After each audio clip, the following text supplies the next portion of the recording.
Ayan, for today's videos, ako ay gagawa ng mandi, ng Arabic food mandi, chicken mandi. Ayan, pakuluan muna natin ang ating manok. Mainit-init pa. Ayan yung manok na pinakuluan natin.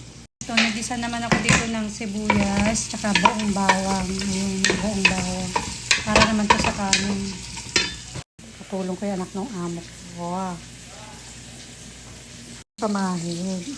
Papahida namin. Para masarap. Ayan.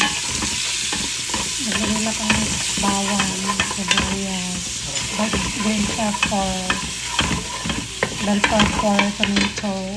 Ayan yung manok namin. Nilalagay namin sa air fryer.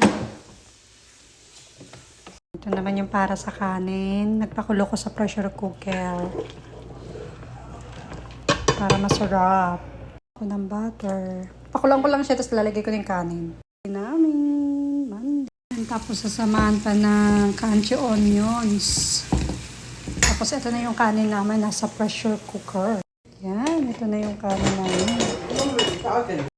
Ayan na yung pagkain namin. Ayan na ang aming mandi.